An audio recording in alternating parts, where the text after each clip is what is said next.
Hello friends, welcome to insightful. आज का हमारा टॉपिक है जनरल इलेक्शंस टू लोकसभा 2024।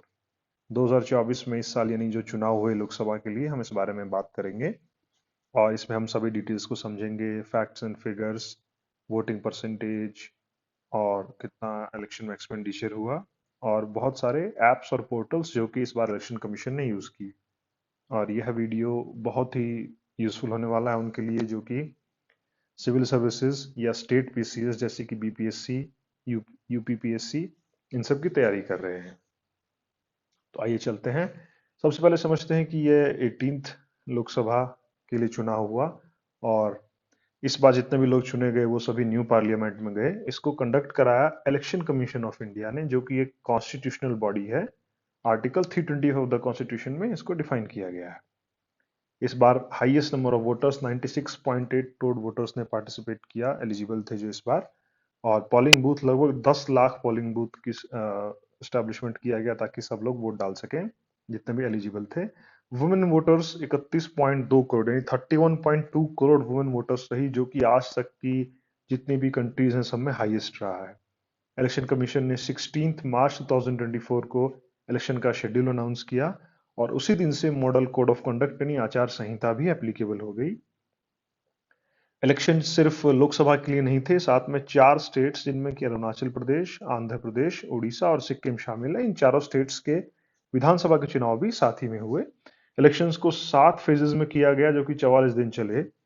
पिछली बार एक क्वेश्चन भी आया था कि 2019 के लोकसभा इलेक्शन कितने फेज में हुए, तो 2019 में भी 7 फेज ही हुए थे और 2024 में भी 7 फेज में ही इलेक्शन कंडक्ट कराए गए। और 543 यानी 543 सीट्स के लिए चुनाव हुए, जिनमें की 524 सीट्स राज्यों की थी और 19 सीट्स यूनियन टेरिटरीज की। लेकिन एक्चुअली इलेक्शन कंडक्ट हुआ 542 सीट्स पे, क्योंकि एक सीट जो कि गुजरात सूरत की है वहां पर एक कैंडिडेट बीजेपी के अनअपोज्ड जीत गए, यानी कोई भी कैंडिडेट दूसरा विपक्ष में नहीं था, इसलिए वहां पर चुनाव नहीं हुए। जनरल इलेक्शंस को 7 फेज में कराया गया, जिसमें कि सबसे बड़ा फेज 1 ही था, जिसमें कि 102 कॉन्स्टिट्यूएंसीज थी और 21 राज्यों में हुआ। फिर फेज 2 26 अप्रैल, फेज 3 7 में, फेज 4 13 में, देन 20th में, 25 में और 1 जून को फाइनल फेज कंडक्ट हुआ। और फाइनल काउंटिंग 4 जून को हुई और रिजल्ट भी 4 जून को ही आ गया। आइए हम देखते हैं कुछ टैगलाइंस और आइकन्स, ये बहुत ही इंपॉर्टेंट है। इलेक्शन कमीशन ऑफ इंडिया की इस बार चुनाव की टैगलाइन थी, चुनाव का पर्व देश का गर्व। और नेशनल आइकन इलेक्शन कमीशन के सचिन तेंदुलकर थे। यूथ आइकन आयुष्मान खुराना थे, क्योंकि इस बार बहुत सारे ऐसे वोटर्स थे, फर्स्ट टाइम वोटर्स बहुत ज्यादा थे, इसलिए यूथ आइकन बनाया गया आयुष्मान खुराना को।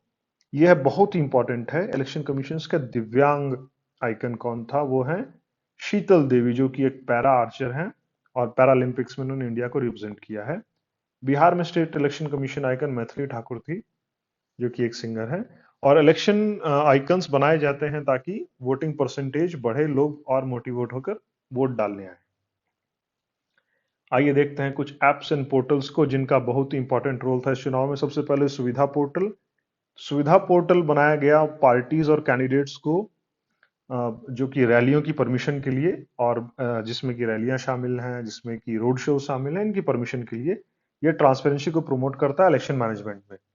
उसके बाद एनकोर ऐप। एनकोर ऐप बहुत इंपॉर्टेंट ऐप है, इसमें सारी प्रोसेस है जो कि कैंडिडेट के नॉमिनेशन से रिलेटेड, उसके सभी डॉक्यूमेंट्स इसमें फाइल किए जाते हैं और नॉमिनेशन को एक्सेप्ट और रिजेक्ट भी इसी पोर्टल के माध्यम से किया जाता है। यह पोर्टल सबके लिए ओपन नहीं है, यह सिर्फ जो इलेक्शन कैंडिडेट्स और इलेक्शन कमीशन के लिए ही ओपन है।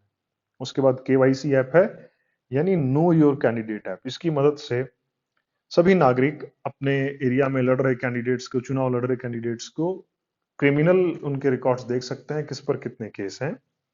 हमें ज्यादा क्रिमिनल रिकॉर्ड वाले लोगों को वोट नहीं देना चाहिए और ये ऐप इसमें हमारी मदद करेगी पहचानने में।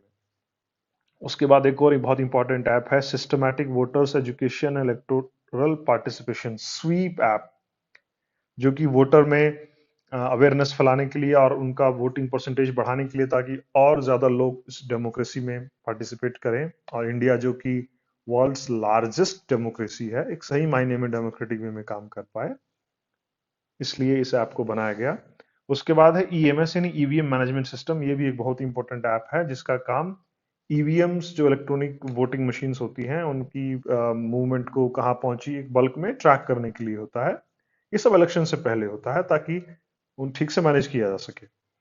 फिर है सी विजिल ऐप। यह ऐप बहुत ही इंपॉर्टेंट है जो कि मॉडल कोड ऑफ कंडक्ट यानी आचार संहिता की वायलेशंस को कोई भी नागरिक इसको रिपोर्ट कर सकते हैं और उस पर इलेक्शन कमीशन तुरंत कार्रवाई करता है। फिर है सक्षम ऐप।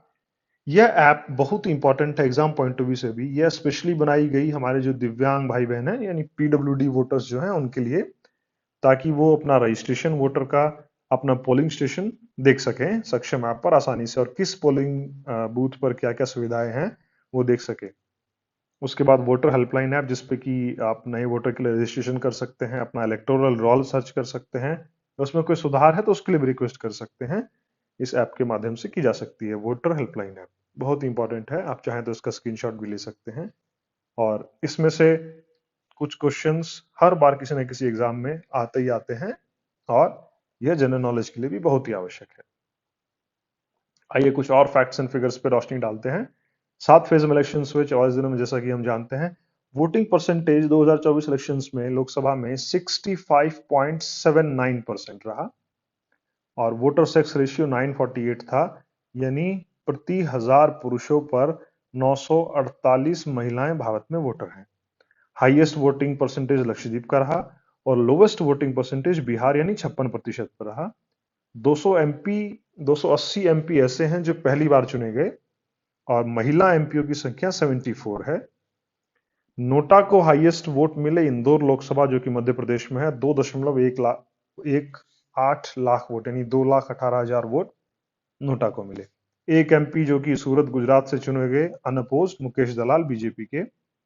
टोटल 41 पार्टियों के सांसद को चुना गया, इस इलेक्शंस में लोगों ने चुना। आइए समझते हैं एक्सपेंडिचर।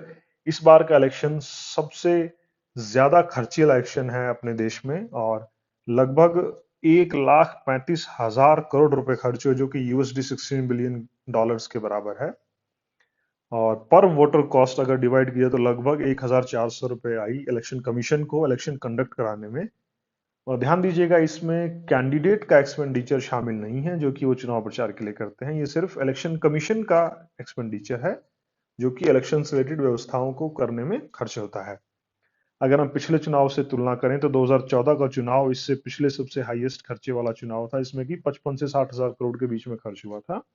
और आप देख सकते हैं इस पुरानी ग्राफ में कि किस तरह से हमारा इलेक्शन एक्सपेंडिचर ग्राफ बढ़ता जा रहा है और इस बार हाईएस्ट हुआ। यही एक प्रमुख रीजन है वन नेशन वन इलेक्शन का, कि इलेक्शन का खर्चा काफी कम हो जाएगा अगर सभी चुनाव एक साथ किए जाएं तो आज के इस वीडियो में बस इतना ही। बहुत बहुत धन्यवाद। जाने से पहले क्वेश्चन मार्क, हमारा हर बार की तरह एक क्वेश्चन है आपके लिए और आप इसका आंसर जरूर कमेंट करके बताएं।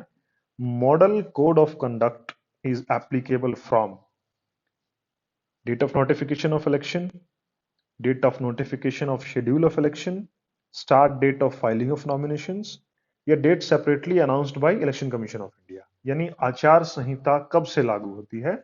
ए बी सी और डी 4 ऑप्शंस हैं। हमें अपना ऑप्शन जरूर कमेंट करके बताएं। ये वीडियो कैसी लगी ये भी बताएं और शुक्रिया।